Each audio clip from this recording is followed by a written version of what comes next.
have just arrived in Bali on the Rainbow Warrior in Indonesia, and we have just concluded a trip, an expedition from Papua all the way to here. Through that expedition, we have seen fantastic biodiversity, a lot of marine life, a lot of things that some of us have never seen before. And this just goes to show how rich the biodiversity is in Indonesia, and this is a globally relevant resource. From Jayapura to Manokwari, we were able to witness the underwater wonders of Cendrawasih Bay. Unfortunately, even though there was a lot of good coral cover, we didn't see much fish.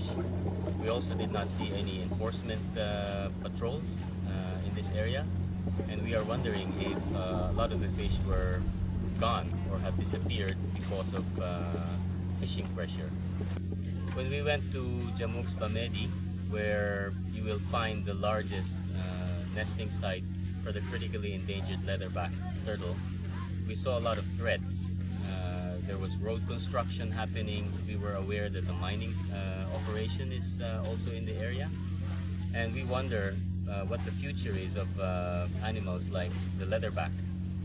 These are magnificent creatures which have seen a large drop in their numbers over the past decades, and it's coming to a point where their populations are becoming very critical.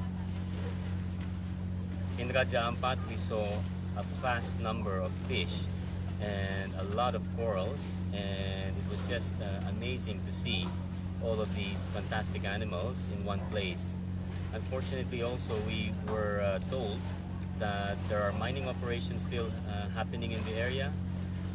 There are also logging operations happening within Raja Ampat, and there's also now increasing pressure from fishing fleets from all over Indonesia, and sometimes from foreign fishing vessels.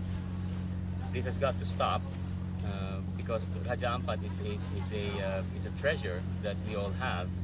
And this is something that we will need to preserve for the future, not only for our generation, but also for our children's children. On this journey in Papua, we also visited some communities who are taking care of their own natural environment. And we have seen with our own eyes that when extraction of resources are done in a sustainable manner, then man and nature can coexist. It is the large industrial interests that are putting a lot of pressure into our environment, especially into our oceans, and this is something that we will need to address in the near future. During the transit from Raja Ampat going towards Bali, the Rainbow Warrior went through the Banda Sea, through Flores, and the team saw a lot of fish aggregating devices very close to each other. Globally, our oceans are facing so many threats, such as climate change, ocean acidification, an increase in the temperature of the water, marine pollution, and overfishing.